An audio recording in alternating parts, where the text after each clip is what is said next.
గ్యారెంటీలని చెప్పి తెలంగాణ ప్రజలతో పాటు దేశ ప్రజలను కూడా మోసం చేయడానికి ఒక కొత్త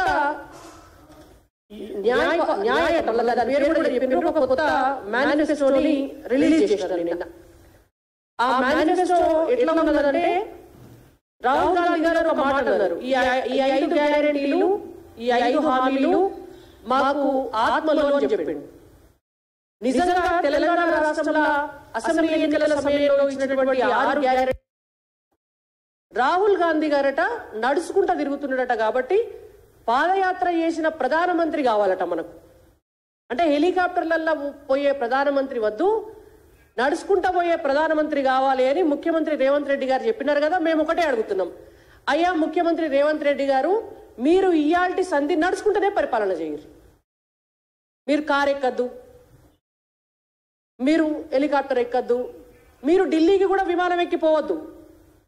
మీ రాహుల్ గాంధీ గారు పిలవంగానే, రాహుల్ గాంధీ గారు మిమ్మల్ని ఆదర్శంగా తీసుకున్నాం మేము, నేను హైదరాబాద్ కాంచెల్లి ఢిల్లీ దాకా నడుచుకుంటూ వస్తా, లేకపోతే పాక్కుంటూ వస్తా, లేకపోతే ఇంకోటి చేసుకుంటూ వస్తా, అప్పటిదాకా ఆగమని చెప్పాలి.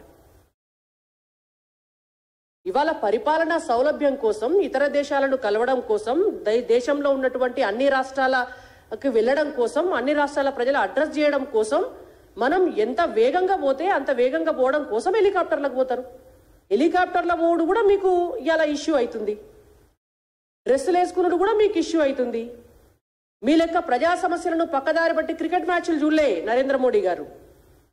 రాష్ట్రంలో పంటలు ఎండిపోయి రైతులు అరణ్య గోసపడుతుంటే, రాష్ట్రంలో నేత కార్మికులు ఉపాధి కోల్పోయి ఉరేసుకొని చచ్చిపోతుంటే, ఇవాళ రాష్ట్రంలో ఉన్న సమస్యలు పడతలేవు మీకు.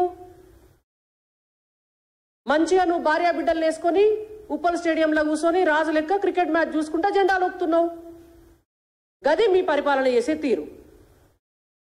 మీదికెళ్ళి నరేంద్ర మోడీ గారిని, కిషన్ రెడ్డి గారిని సిగ్గులేదు ఎగ్గులేదు అని మాట్లాడుతున్నారు స్థాయి మర్చిపోయి. మీ కాంగ్రెస్ పార్టీ పరిపాలనలా 50-60 ఏళ్ల పాటు పరిపాలించినటువంటి మీ కాంగ్రెస్ పార్టీ పరిపాలనలా భారతదేశ ఆర్థిక వ్యవస్థను తుమ్మితే ఊసిపోయే దూది పింజి లెక్క తయారు చేశారు మీరు. ప్రజలు 5 దేశాలలో ఒక దేశంగా ఉండే భారతదేశం సిగ్గుపడాలి, రేవంత్ రెడ్డి సిగ్గుపడాలి, ఆ పార్టీకి సంబంధించి ముఖ్యమంత్రి అయినందుకు రాహుల్ గాంధీ సిగ్గుపడాలి. ఇవాళ నరేంద్ర మోడీ గారు ప్రధానమంత్రి అయిన తర్వాత భారతదేశ ఆర్థిక వ్యవస్థ సుస్థిరమైనటువంటి 5 దేశాల్లో ఒకటిగా తయారైంది. రేపటి నాడు 3వ సుస్థిరమైనటువంటి ఆర్థిక వ్యవస్థ లాగా తయారు కాబోతుంది. ఇంకొక 10-15 సంవత్సరాలు భారతదేశ ప్రజలు ఆశీర్వదిస్తే ఈ ప్రపంచంలోనే నెంబర్ 1 దేశంగా భారతదేశాన్ని తీసుకుపోబోతున్నాం.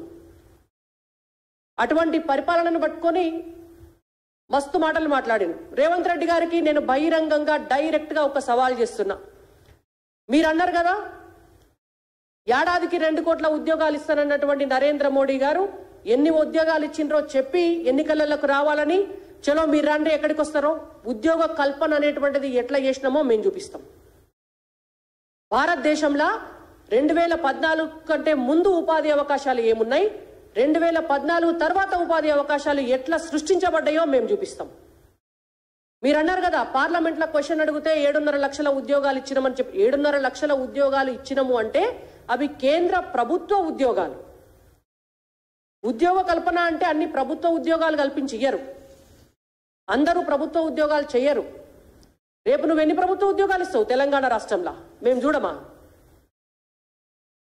మీరు పెట్టినరు ఉద్యోగ కల్పనలా ఒక పాయింట్ పెట్టిర్రు, అది చూసినట్టు లేడు రేవంత్ రెడ్డి గారు.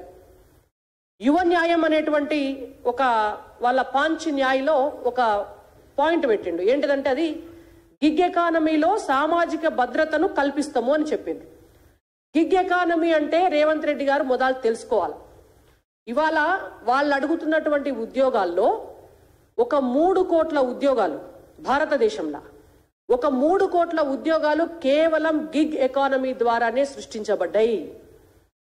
ఇవాళ జొమాటో కావచ్చు, స్విగ్గీ కావచ్చు, ర్యాపిడోలు కావచ్చు, లేకపోతే క్యాబులు కావచ్చు, ఇవన్నీ నడుస్తూ వీటి ద్వారా ఉపాధి పొందుతున్నారు ఒక 3 కోట్ల మంది. అంటే డిజిటల్ ఇండియా జరిగింది. డిజిటల్ ఇండియా ఎందుకైంది? మేక్ ఇన్ ఇండియా క్యాంపెయిన్ చేస్తే అయింది. అది ఎందుకైంది? నరేంద్ర మోడీ గారు మొత్తం భారతదేశం అంతా కూడా ఇంటర్నెట్ సౌకర్యాన్ని పెంచి అన్ని బ్యాంక్ అకౌంట్లను కూడా డిజిటలైజేషన్ చేసి ఇవాళ Paytm, phone pay, Google pay ద్వారా నల్ల డబ్బు లేకుండా వైట్ ట్రాన్సాక్షన్ అయ్యేటట్టుగా చేసి ఇవాళ ప్రతి అంశాన్ని కూడా డిజిటల్ ఇండియాకు కనెక్ట్ చేస్తే ప్రతి చోట కరెంట్ వచ్చి, ప్రతి చోట ఇంటర్నెట్ వచ్చి, మొబైల్ ఫోన్స్ కూడా ఇండియాలోనే తయారు చేసి ఇదంతా కూడా ఒక కనెక్షన్ 10 ఏళ్ళు క్రియేట్ చేస్తే ఉద్యోగాలు సృష్టించబడ్డాయి. అవి ఉద్యోగాలు కావా? ఇవాళ రేవంత్ రెడ్డి గారు మొత్తం పెన్ను కాగితం పట్టుకొని రాసుకుంటున్నారా? మొత్తం డిజిటలైజేషన్ వాడుకుంటలేరా?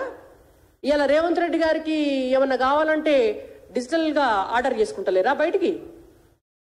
కాబట్టి వాళ్ళ ఉద్యోగాలు ఎక్కడిచ్చిండ్రు అనంటే ఉద్యోగాలు ఇట్లా సృష్టించబడతాయి. ఇవాళ ఐటీ రంగంలో కావచ్చు, పారిశ్రామిక రంగంలో కావచ్చు, మీకు ట్రేడ్ సెక్టార్లో కావచ్చు, మ్యానుఫ్యాక్చరింగ్ సెక్టార్లో కావచ్చు, హాస్పిటాలిటీ ఇండస్ట్రీలో కావచ్చు, ఎడ్యుకేషన్ ఇండస్ట్రీలో కావచ్చు, రోడ్స్ అండ్ బిల్డింగ్లో కావచ్చు, ఎక్కడైనా కూడా ప్రతి చోట కూడా పని ఉత్పాదకతను పెంచే విధంగా భారతదేశంలో అన్ని దిక్కుల కూడా ఉపాధి కల్పన అనేటువంటిది పెరిగింది. అది పెరిగింది కాబట్టికనే ఇవాళ సుస్థిరమైనటువంటి ఆర్థిక దేశాల్లో 5వ దేశంగా భారత్ నిలబడ్డది. ఉపాధి లేకపోతే, డబ్బు లేకపోతే, జీతభత్యాలు లేకపోతే ఇవాళ భారతదేశం ఆర్థిక స్థిరత్వ దేశాలకు ఎట్లా పోతుంది? కనీసం ఆలోచన కూడా లేకుండా మాట్లాడినటువంటి రేవంత్ రెడ్డి గారు క్షమాపణ చెప్పాలి, చర్చకు కూడా రావాలా. నేను ఇంకొక విషయం చెప్తా మీకు. ఈ శ్రామ్ అనే ఒక పోర్టల్ ఉంటుంది. ఆ పోర్టల్లో అనార్గనైజ్డ్ సెక్టార్లో ఉపాధి పొందేటోళ్లే ఈ 10 సంవత్సరాలలో రిజిస్టర్ చేసుకున్నటువంటి వాళ్ళే 29 కోట్ల మంది భారతీయులు. ఇవన్నీ కనబడట్లే? 29 కోట్ల మంది భారతీయులు. ఇవాళ ముద్రా లోన్ల పేరుతోటి ఒక్క తెలంగాణ రాష్ట్రంలోనే దాదాపుగా ఒక 50 లక్షల మందికి లోన్లు ఇచ్చి సెల్ఫ్ ఎంప్లాయ్మెంట్ను క్రియేట్ చేయడానికి నరేంద్ర మోడీ గారు అవకాశం కల్పించినారు. అది ఉపాధి కల్పన కాదా?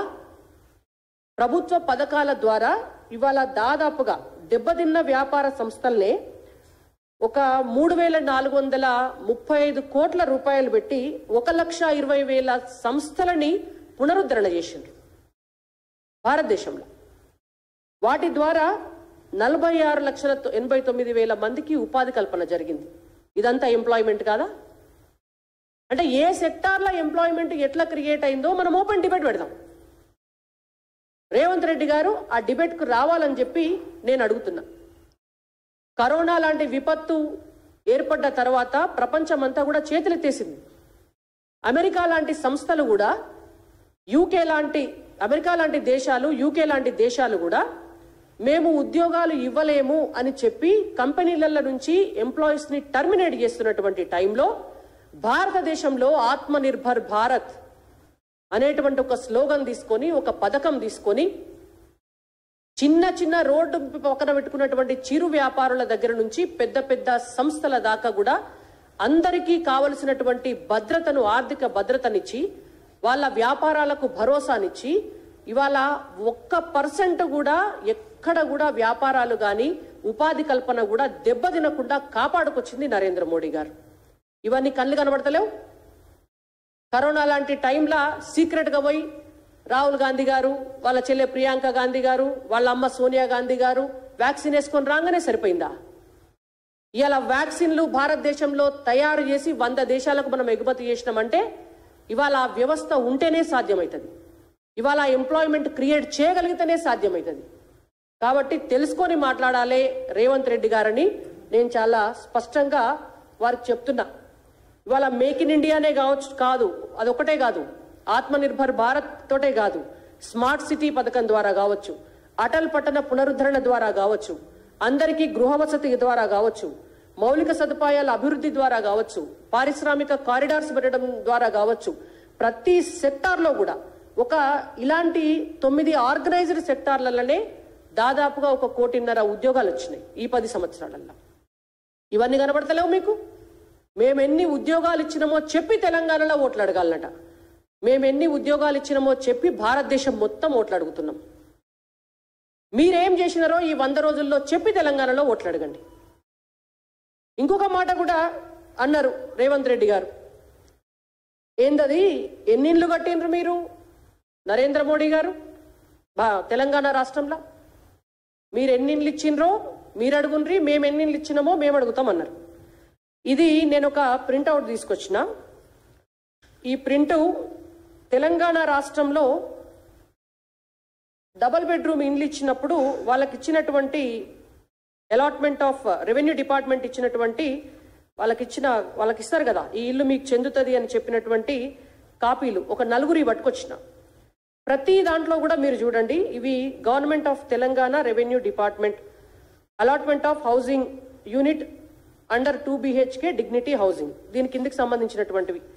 ప్రతి దాంట్లో కూడా మీకు చాలా స్పష్టంగా ఇక్కడ కనిపిస్తుంది. ఈ పైన కనిపించే చూడండి మీరు, ప్రధానమంత్రి ఆవాస్ యోజన పథకం కింద తెలంగాణ రాష్ట్రంలో ప్రభుత్వం ఇచ్చినటువంటి ప్రతి ఇంటికి సంబంధించినటువంటి అలాట్మెంట్ కాగితాలలో ప్రధానమంత్రి ఆవాస్ యోజన పథకం కింద అని పెట్టే ఇవ్వటం జరిగింది.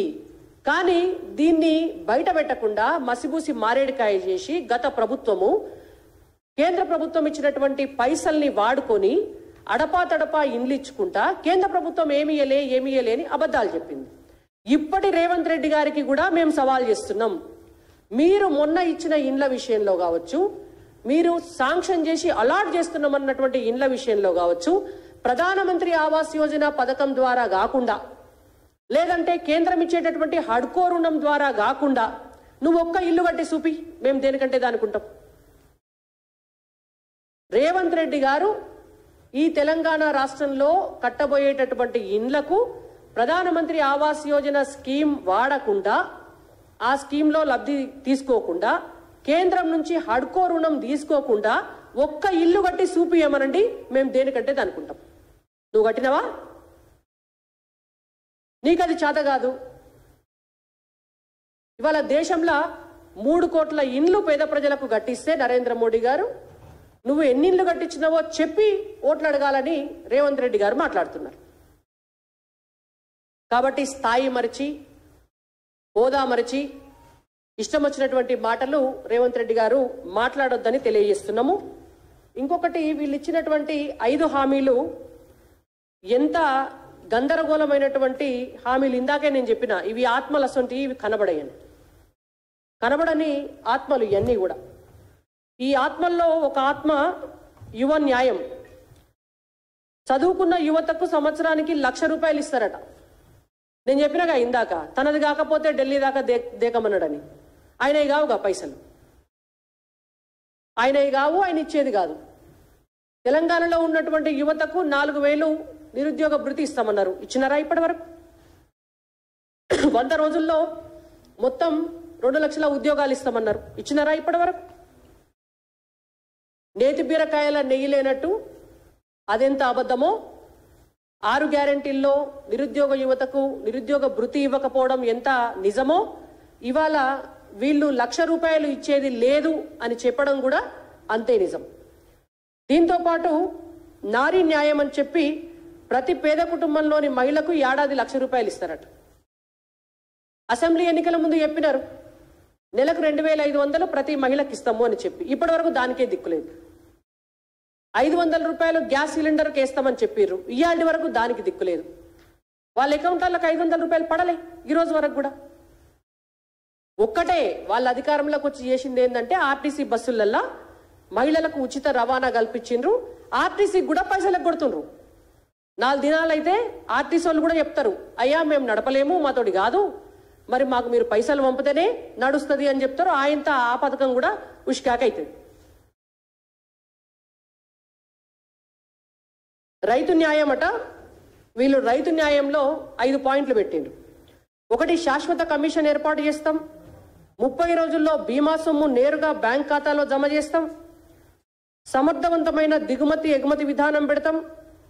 ఎంఎస్పీకి చట్టబద్ధత కల్పిస్తాం. జీఎస్టీ లేని వ్యవసాయం చేస్తామని చెప్పిండ్రు. సిగ్గుపడాలి మీరు మాట్లాడడానికి. డిసెంబర్ 9వ తారీఖు నాడు అధికారంలోకి రావంగానే 2 లక్షల రైతు రుణమాఫీ చేస్తామని చెప్పిన రేవంత్ రెడ్డి గారు ఈ రోజు వరకు కూడా రైతు రుణమాఫీ గురించి మాట్లాడకుండా ఉంటున్నందుకు సిగ్గుపడాలి. నిన్న మాట్లాడినారు కదా, మా పార్టీ రాష్ట్ర అధ్యక్షులు వారు మరియు కేంద్ర మంత్రి కిషన్ రెడ్డి గారిని సిగ్గుండాలి అని మాట్లాడినారు కదా. ఇవాళ మేము అడుగుతున్నాం, రేవంత్ రెడ్డి గారు మీకు సిగ్గుండాలా? ఏం చెప్పి మళ్ళా మీరు అదే తుక్కుగూడలా 5 న్యాయ సూత్రాలని చెప్పి ఈ మేనిఫెస్టో రిలీజ్ చేస్తున్నారు. 2 లక్షల రైతు రుణమాఫీ ఎందుకు ఇస్తలేరు ఇప్పటి వరకు? దానికి సిగ్గుపడాలి మీకు. రైతులకు గత ప్రభుత్వం 10,000 రూపాయలు ఇస్తే సరిపోతలేదు, మేము 15,000 రూపాయలు ఇస్తాం రైతు భరోసా అని చెప్పి ఈ రోజు వరకు కూడా రైతులందరికీ రైతు భరోసా ఇవ్వనందుకు మీకు సిగ్గుండాలా? రైతు కూలీలకు 12,000 రూపాయలు ఇవ్వనందుకు మీకు సిగ్గుండాలా? కౌలు రైతులను కనీసం కూడా గుర్తించకుండా వారికి 15,000 రూపాయలు ఇవ్వనందుకు మీకు సిగ్గుండాలా? పంటలు ఎండిపోతే ఒక దిక్కు, కనీసం ఎక్కడెక్కడ పంటలు ఎండిపోయినాయి వాళ్ళను పోయి రైతులను పరామర్శించొద్దాము, పంటలను చూసొద్దామని కూడా పోకుండా క్రికెట్ మ్యాచ్లు చూస్తున్నందుకు మీకు సిగ్గుండాల. 4 దినాలైతే కళ్ళాల నుంచి మార్కెట్ యార్డ్లకు వస్తున్నాయి వడ్లు. మరి 500 రూపాయలు బోనస్ ఇస్తామంటారుగా మీరు. వడ్లకు ఇస్తామన్నారు, చెరుకుకి ఇస్తామన్నారు, పసుపుకి ఇస్తామన్నారు, మొక్కజొన్నకి ఇస్తామన్నారు, జొన్నలకు ఇస్తామన్నారు.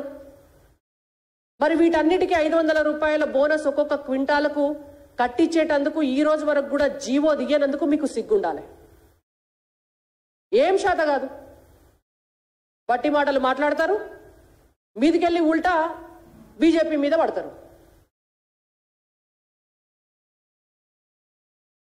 ఇట్లా సామాజిక న్యాయం కూడా పెద్ద పెద్ద మాటలు మాట్లాడినారు. ఇంకా అమ్మో, ఇక సామాజిక న్యాయం గురించి చెప్తే మన రేవంత్ రెడ్డి గారు, ఆయనత రాహుల్ గాంధీ గారు దయ్యాలొచ్చి వేదాలు వల్లించినట్టు నిన్న దాని గురించి ఇంకా కిషన్ రెడ్డి గారు చాలా స్పష్టంగా కూడా చెప్పినారు.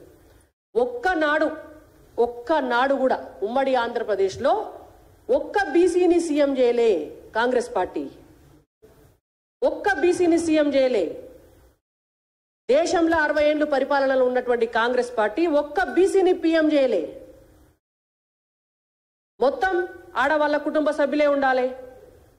అయితే నెహ్రూ గారు ఉండాలి, లేకపోతే వాళ్ళ బిడ్డ ఇందిరాగాంధీ ఉండాలి, లేకపోతే ఆమె కొడుకు రాజీవ్ గాంధీ ఉండాలి, లేకపోతే ఆయన భార్య ఆమె ప్రధానమంత్రి సీటు మీద కూర్చోలే కానీ చక్రమంతా తిప్పింది ఆమె సోనియా గాంధీ గారు ఉండాలి.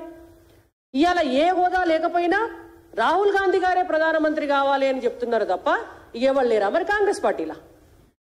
ఒక్క బీసీ నాయకులు లేడా? ఒక్క కార్యకర్త లేడా? దేశాన్ని పరిపాలించే స్థాయి ఉన్న వాళ్ళు. గురువింద గింజ సామెత అంటారు కదా, గురువింద గింజ తననాలు పెరగదన్నట్టు నువ్వు ఒక్క బీసీని ఇక్కడ సీఎం చేయకపోతేవి, నువ్వు ఒక్క బీసీని అక్కడ పీఎం చేయకపోతేవి సామాజిక న్యాయం గురించి మాట్లాడుతున్నారు. మా ప్రధానమంత్రే బీసీ, నువ్వు మమ్మల్ని క్వశ్చన్ చేసేది ఎక్కడిది? 27 మంది మంత్రులు ఉన్నారు మా క్యాబినెట్లో, కేంద్రంలో. తెలంగాణ రాష్ట్రంలో అధికారంలోకి వస్తే ఒక బీసీని ముఖ్యమంత్రిని చేస్తామని అనౌన్స్ చేసిన పార్టీ మాది. మహిళా రిజర్వేషన్ ఇచ్చినటువంటి పార్టీ మాది. మహిళలకట ఇంకా వీళ్ళు ఉద్యోగాలలో 50% రిజర్వేషన్ ఇస్తారట. ఈయన 17 లోక్సభ స్థానాలు ఉన్నాయి కదా, మొదలు 50% లోక్సభ సీట్లు ఇంకా 2-3 పెండింగ్ ఉన్నాయి కదా, అవి మహిళలకు. మీ క్యాబినెట్లో ఫస్ట్ గవర్నమెంట్లో ఉన్నావు కదా, నీ పార్టీ కమిటీలలో ఫస్ట్ 50%. ఎగరలేక పందిరి కుర్స అన్నట్టు ఏది శాతగాక నువ్వు గత ప్రభుత్వం పైసలన్నీ ఒడగాసింది, మా కాడ పైసలు లేవు, మళ్ళీ ఇప్పుడు కేంద్రంలో మేము వస్తేనే ఇక్కడ 6 గ్యారెంటీలు ఇస్తామని చెప్పి దాటివేసే ధోరణి ఏదైతే చేస్తున్నావో తెలంగాణ ప్రజలు చూస్తున్నారు. నీకు చేతనైతే రేవంత్ రెడ్డి గారు పరిపాలన మీద దృష్టి పెట్టండి, మీరిచ్చిన 6 గ్యారెంటీలు అమలు చేయటం మీద దృష్టి పెట్టండి. అంతేగాని 24 గంటలు మీరు అంగిలా కూడా వీక్తనని పాత ముఖ్యమంత్రిని, నా ఇంటికి కూడా బీకలేరని ఆయన మిమ్మల్ని, మీ పార్టీ ఆ పార్టీ ఇద్దరు కలిసి తిట్టుకొని టైంపాస్ చేసుకుంటా 6 గ్యారెంటీల మీద నుంచి ప్రజల దృష్టి మళ్లించే ప్రయత్నం చేస్తే భారతీయ జనతా పార్టీగా మేము ఊరుకోము. ఇవాళ నరేంద్ర మోడీ గారి సంక్షేమ పథకాల వల్ల, అభివృద్ధి విధానాల వల్ల భారతదేశం ఎంత ముందుకు పోతుందో తెలంగాణ ప్రజలు చూస్తున్నారు. తెలంగాణలో కూడా ప్రతి పల్లెలో అభివృద్ధి జరిగింది అనంటే అది కేంద్రం ఇచ్చిన 10 లక్షల కోట్ల వల్లనే జరిగింది. అది కూడా ప్రజలు చూస్తున్నారు. ఖచ్చితంగా రాబోయే లోక్సభ ఎన్నికల్లో బీజేపీకే ఓట్లు వేయబోతున్నారు. రేపొద్దున ఎన్నికలు అయిపోయిన తర్వాత కూడా ఈ రాష్ట్రంలో మీరు ఖచ్చితంగా 6 గ్యారెంటీలు అమలు చేసే దాకా బీజేపీగా మేము వెంటబడదామని చెప్పి మిమ్మల్ని హెచ్చరిస్తూ ఇంకొకసారి మోడీ గారిని కానీ కిషన్ రెడ్డి గారిని కానీ భారతీయ జనతా పార్టీ విధానాల గురించి అవాకులు చెవాకులు పేలితే మీకు సరైనటువంటి సమాధానం చెప్పవలసి వస్తది అని చెప్పి హెచ్చరిస్తూ, మీరు చెప్పినటువంటి ఉపాధి అవకాశాలపైన రేవంత్ రెడ్డి గారు ఎక్కడికి చర్చకు వస్తారో అక్కడికి రావాలని డిమాండ్ చేస్తున్నాం.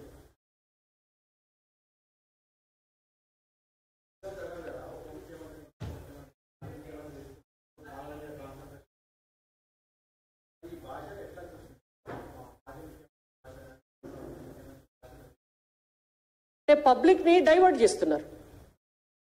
6 గ్యారెంటీలు అమలు చేయాలి, అది కొత్త ముఖ్యమంత్రికి చేతనైతలేదు. పాత ముఖ్యమంత్రికి ఏం చేయాలో తెలుస్తలేదు. బిడ్డ జైల్లోకి పోయింది, రేపో మాపో ఫోన్ ట్యాపింగ్ కేసులో ఆయన పోతాడు, ఇంకేదన్నా ఒక 2-3 కేసులు వస్తే వాళ్ళ కొడుకు పోతాడు, కాళేశ్వరం మీద ఎంక్వైరీ జరిగితే వాళ్ళ అల్లుడు పోతాడు. కాబట్టి ఇవాళ పబ్లిక్ మూడ్ని ఫోన్